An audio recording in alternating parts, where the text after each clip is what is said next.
The massive council chamber floated in the darkness of space, a crystalline structure that had witnessed 10,000 years of galactic politics. Inside, representatives from 500 civilizations gathered for an emergency meeting. The topic was a small, blue planet on the edge of the Orion Arm. Ambassador X Theta of the Elders stood at the center, his ancient form crackling with urgency. His species had lived for millions of years, watching civilizations rise and fall like waves on a cosmic shore. They had seen patterns that younger races could not comprehend. "You must listen," the YX Theta said, his voice echoing through translators in 1,000 languages. "The humans must be left alone. Do not make contact. Do not provoke them. Do not even observe them too closely." The Krellian representative, a being of pure energy housed in a mechanical shell, pulsed with amusement. "They have barely achieved faster-than-light travel. Their ships are primitive. Their weapons are laughable compared to our antimatter cannons. You judge them by their technology," the YX Theta replied. "That is your first mistake." The chamber filled with dismissive sounds from various species. The Vorthan Empire controlled 1,000 systems. The collective mind of Epsilon held the knowledge of 1 billion individuals. The crystal hierarchy had turned entire stars into power sources. What could one young species do against such might?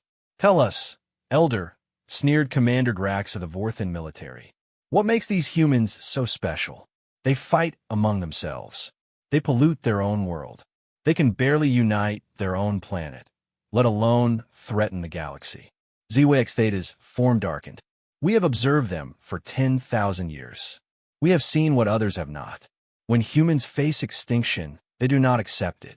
When they face impossible odds, they do not calculate probability. They do something far more dangerous." "And what is that?" Grax asked mockingly.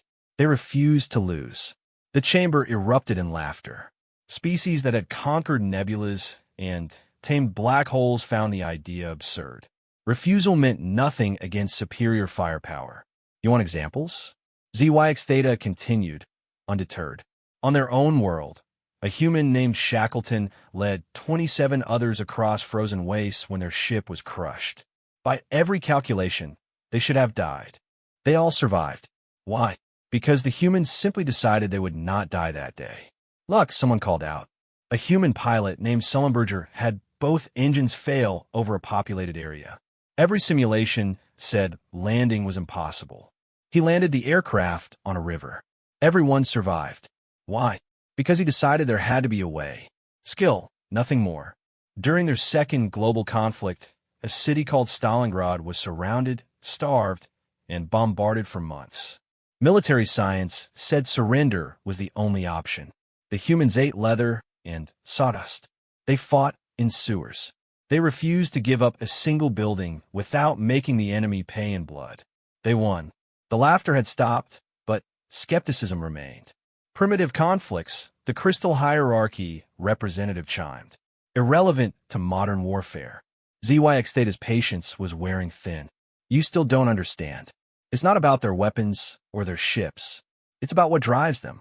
When a human's family is threatened, they will travel to the ends of the universe for revenge. When their home is attacked, they will turn farming equipment into weapons. When you tell them something is impossible, they take it as a personal challenge. Emotions make them weak," Grax stated flatly. "No," YX Theta said firmly. "Emotions make them unpredictable, and unpredictability is the most dangerous weapon in the universe. Your computers can calculate every logical response. But humans? They'll strap engines to an asteroid and ride it into your flagship because it's Tuesday and they were bored." Several representatives shifted uncomfortably. The Elders were the oldest race in known space. Their warnings had saved countless civilizations. But this seemed too fantastic to believe. "Let me tell you where deep-time observations have shown," YX Theta continued. "Humans pack bond with anything.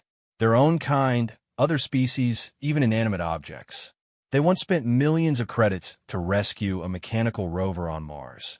Not because it was logical, but because they had given it a name and considered it family. Inefficiency, muttered the collective mind. They turned wolves, one of their predators, into their closest companions. They look at things that want to eat them and think friend-shaped. When they finally meet you, they'll try to pack bond with you too. And if you hurt their pack, ZYX Theta paused for effect. They have a saying, Geneva Convention becomes Geneva Suggestion. They create rules for warfare to limit their own brutality. Not because they are weak, but because they know what they are capable of when those limits are removed. The chamber had grown quiet. A few representatives were accessing historical databases, finding disturbing parallels in human behavior. But, surely, the Krellians said, though with less certainty, their inferior numbers and technology would prevent any real threat. Humans multiply rapidly. They adapt to any environment. Throw them on a death world, and in 3 generations, they'll be riding the apex predators and fermenting the toxic plants in alcohol. They see hostile environments as challenges to overcome, not obstacles to avoid.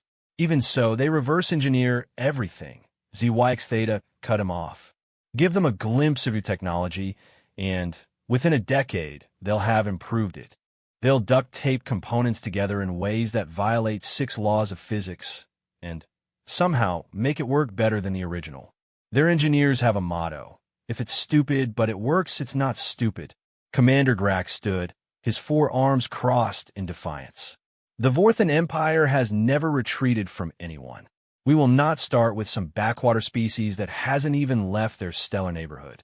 Then, you'll be the example others learn from, ZYX Theta said sadly. Don't say we didn't warn you. The first Vorthan scout ship entered Earth's solar system 6 months after the council meeting. Captain Vrex commanded a vessel that had mapped dangerous sectors and survived encounters with hostile species for 50 years. The mission was simple reconnaissance, authorized by Grax himself to prove the Elders wrong. Approaching the 3rd planet, his navigation officer announced, detecting primitive satellites and space stations. Technology level confirms initial reports. Vrex relaxed. The humans had only a few hundred vessels capable of reaching their own moon. Nothing that could threaten a Vorthan scout with shields that could withstand solar flares. Sir, the communications officer spoke up. We're receiving a transmission. Multiple languages, but one appears to be mathematical constants. They've detected us. Rex was surprised. Their stealth systems should have been beyond human sensors. Unknown, sir. The signal is enthusiastic. On the main screen, the transmission resolved into images and sounds. Music, mathematical proofs, pictures of humans and their world. Children's drawings were mixed with complex equations. It was chaotic, hopeful, and utterly unlike any first contact protocol in the galaxy. They're saying hello, the officer said, bewildered. To anyone who might be listening, Rex felt uneasy. Most species either attacked unknowns or hid from them. These humans were broadcasting their location to the entire universe like excited children. Continue observation, he ordered. Maintain stealth. For days they watched. They saw humans going about their lives, unaware of the alien eyes upon them. They saw wars and peace, art and science, cruelty and kindness in equal measure. It was confusing. How could a species be so contradictory? Then the humans did something unexpected. A teenager with a modified radio telescope in rural Australia detected an anomaly. The Vorthan ship stealth was excellent, but not perfect. The boy posted his findings online as a joke. Found aliens, LOL. Within hours, thousands of amateur astronomers were pointing equipment at the same coordinates.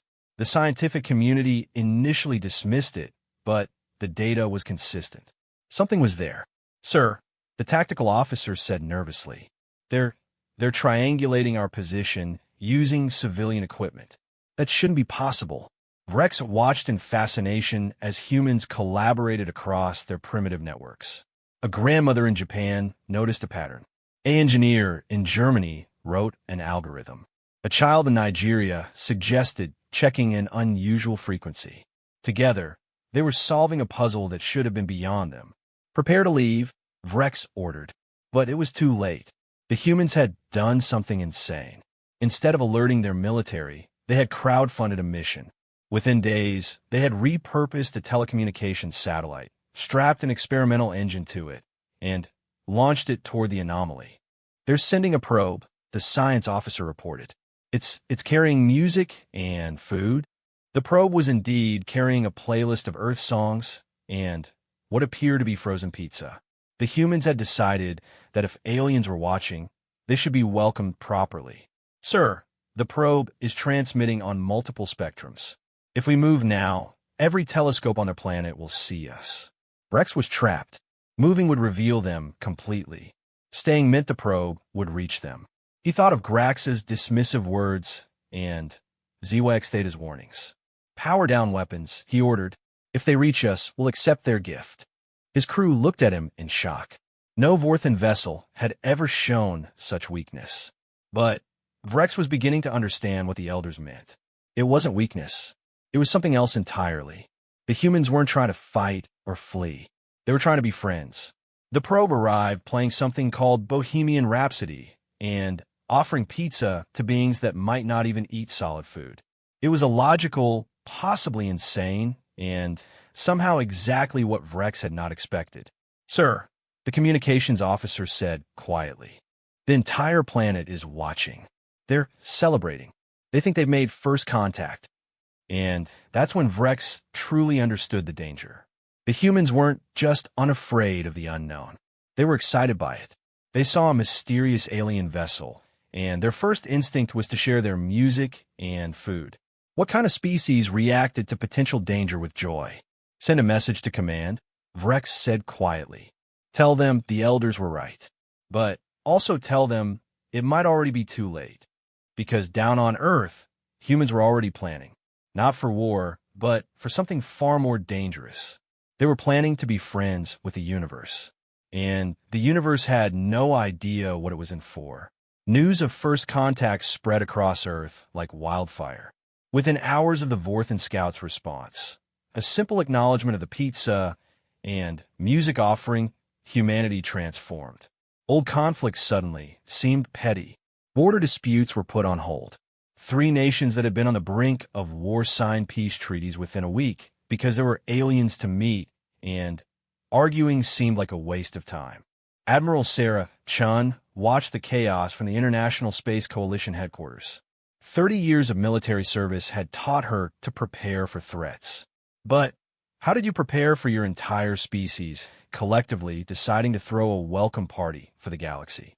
"Ma'am," her aide reported, "the Japanese have started building a space hotel. The Germans are designing universal translators. The Italians are arguing about which pasta recipe to share first. And the Americans, let me guess," Chun sighed, "they're building bigger rockets.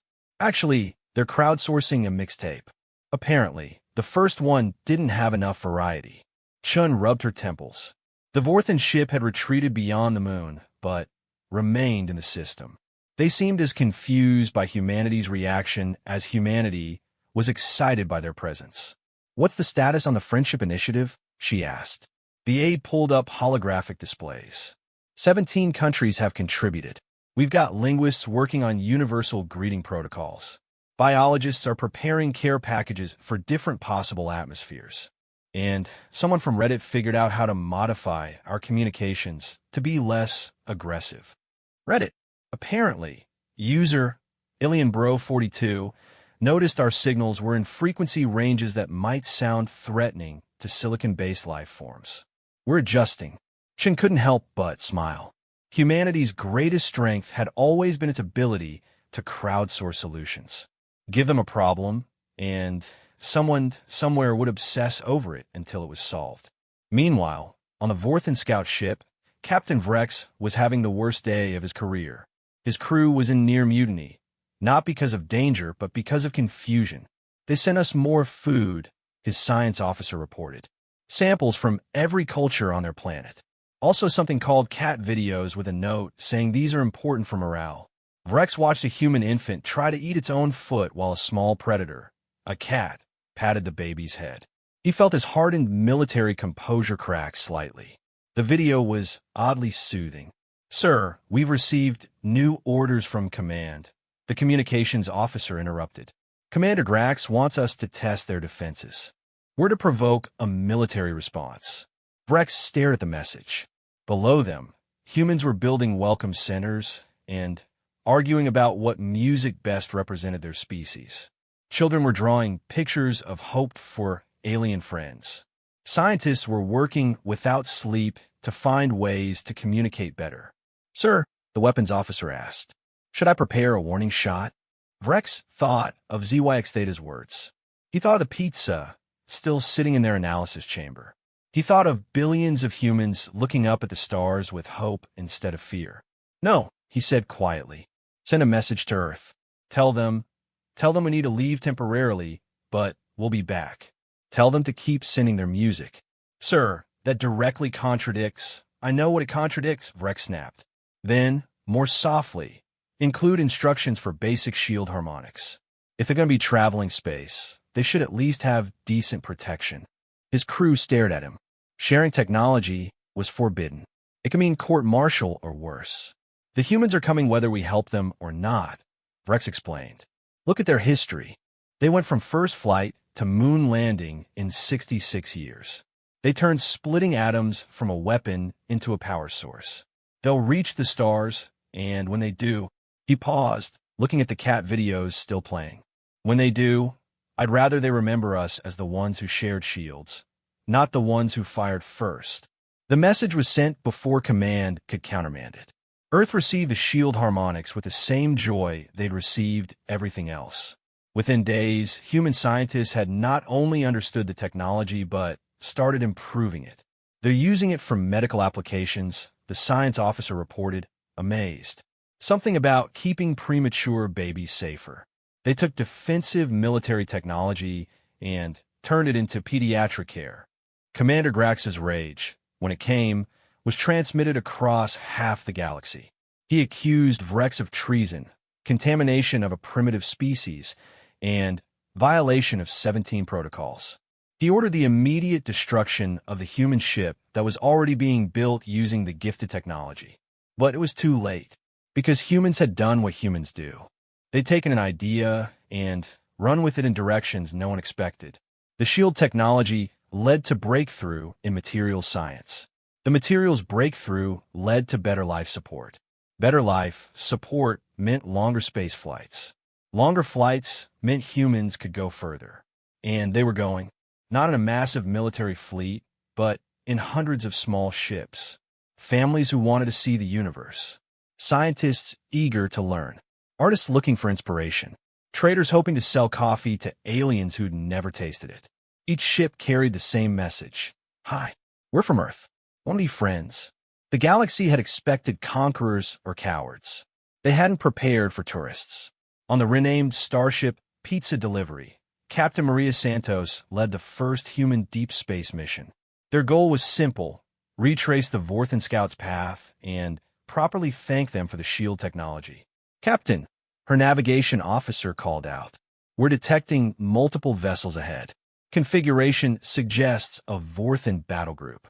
Finally, Maria grinned. "Open all channels. Let's say hello properly this time." "Captain, they're charging weapons." "Of course they are. That's probably their way of saying hello." "Broadcast the friendship package. All frequencies." The friendship package was humanity's greeting to the universe. Music from every culture, art from every era, the complete works of Shakespeare translated into mathematical constants, recipes for chocolate chip cookies, videos of puppies, and a simple message in 10,000 languages. "We're new here. Please be patient with us. We brought snacks to share." Commander Grax watched the transmission from his flagship, apoplectic with rage. These primitives dared to approach a Vorthan battle group with nothing but cultural nonsense and baked goods. "Fire a warning shot," he ordered. The plasma bolt streaked past the human ship, close enough to trigger proximity alarms. The expected response would be retreat or return fire. Instead, the humans interpreted it as a greeting ritual and fired colorful flares in response, creating a light show against the cosmic backdrop. "They're celebrating?" Grax's tactical officer said, confused. On the pizza delivery, Maria was ecstatic. "They're acknowledging us. Quick, launch the party probe." Before anyone could stop them, The humans had deployed a disco ball the size of a shuttle, complete with speakers playing what they considered universal party music. The Vorthen Bridge fell silent except for the distant sound of Sweet Caroline echoing through space. "Destroy them," Grax ordered, his voice cold. But, as weapons powered up across the fleet, something unexpected happened. The junior officers, who had been monitoring human broadcasts out of curiosity, began to hesitate. "Sir," one spoke up carefully, "they have children aboard. Families. They're not military. Irrelevant. Sir, they're hailing us. They say they have someone who wants to speak with you." On screen appeared a human child, no more than 6 years old, missing her front teeth and wearing a cape made from a blanket. "Hi," she said brightly. "My name is Lucy. My mom says you're angry. When I'm angry, I like cookies. Do you want a cookie?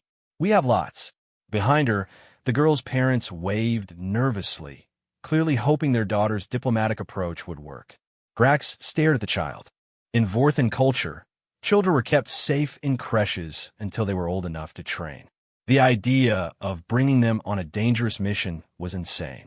The idea of using one as an ambassador was beyond comprehension. "They brought their offspring on a first contact mission," he said slowly. "All their ships have families," the intelligence officer confirmed. "They call it showing trust." The weapons officer's hand hovered over the firing controls. But like many of the bridge crew, he was thinking of his own offspring safe at home. These humans had brought their children to meet strangers among the stars. Either they were the most foolish species in existence, or— "Sir," Captain Vrex's voice came over a private channel. "He'd been court-martialed, but not yet arrested. You asked what makes humans dangerous. This is it. They trust. They hope. They bring their children to meet the unknown because they believe the unknown might become a friend. And that belief, it's contagious." Grax cut the channel, but the words lingered. Around him, his crew was watching little Lucy explain her crayon drawings of what she thought aliens looked like. Several hardened warriors were fighting not to smile. "Sir," the weapons officer asked quietly, "your orders?" Grax looked at the human ships. More were arriving. Not warships, but science vessels, cargo haulers, even what appeared to be a floating restaurant. They were surrounding his battle group, not with weapons, but with curiosity. One ship was broadcasting cooking shows. Another was teaching alien language lessons they'd invented based on mathematical principles. A third was asking if anyone wanted to trade music. His military mind screamed that this was insane. But another part, a part that remembered when the Vorthen were young and curious, whispered something else. "Stand down, weapons," he heard himself say. "Sir." "I said stand down." Grax roared. Then, more quietly, "And someone figure out what a cookie is." The small human offered to share. The bridge erupted in barely concealed relief. The communications officer immediately began researching Earth customs, while the science team tried to understand why humans put chocolate chips in baked goods. Lucy, still on screen, clapped her hands. "Yay! Mom, Dad, the angry octopus men want cookies." "We're not octopi," Grax muttered, but without real heat. "Captain Santos," he addressed the human leader formally. "Your species has violated 17 protocols and ignored all reasonable warnings. You've contaminated this sector with your enthusiasm." Maria smiled. "Sorry about that. We get excited about new friends. Would you like to come aboard?" Lucy's mom makes the best chocolate chip cookies in 3 solar systems. You've only been to 1 solar system. Well, they're still the best. Despite himself, Grax felt his mouth parts twitch in what might have been amusement. "You realize this changes everything? Your species refusing to stay in your assigned sector means the entire galaxy must adapt to your presence." Or, Maria suggested brightly, "We could all adapt together. That's what friends do." As the 2 fleets began the strangest cultural exchange in galactic history, ZYX Theta watched from a distance. The elders had warned that humans were unstoppable. They hadn't mentioned it was because humans didn't see obstacles. They saw opportunities for new friends. The galaxy would never be the same. And, somewhere in the void, the disco ball continued spinning, playing Earth's greatest hits to alien races who were learning that the scariest thing about humans wasn't their weapons or their refusal to give up. It was their ability to make you want to dance along. Within a year, what became known as the Cookie Treaty had revolutionized galactic politics. Humans hadn't conquered anything, but they were everywhere, running food trucks at space stations, teaching alien children human games, introducing the concept of movie night to species that had never considered entertainment a communal activity. They formed the Galactic Football League, both kinds of football, because humans couldn't agree on one. They started an intergalactic student exchange program. They convinced the Crystal Hierarchy to try surfing in the gravity wells of gas giants. The Vorthan Empire's military might remained unchanged, but their newest tactical challenge was explaining to their citizens why human coffee shops kept appearing on their worlds and why everyone seemed okay with it. They're unstoppable, Grax admitted to Zoiax Theta during a forced retirement ceremony that humans had somehow turned into a celebration. Not because they conquer, but because they make you forget why you wanted to fight them in the first place. Zoiax Theta, wearing a party hat that Lucy had insisted on, nodded sagely. We warned you. We just never said unstoppable meant unstoppably friendly. As the ceremony continued, complete with human music, Vorthan's ceremonial honors, and cake from 6 different worlds, the truth was clear. The humans were here to stay. Not as conquerors or subjects, but as the galaxy's most enthusiastic neighbors. And resistance wasn't just futile, it was missing out on really good cookies. The galaxy had been warned. Now it was learning that some invasions didn't come with weapons and warships. They came with friendship and baked goods. And somehow, that made them impossible to stop.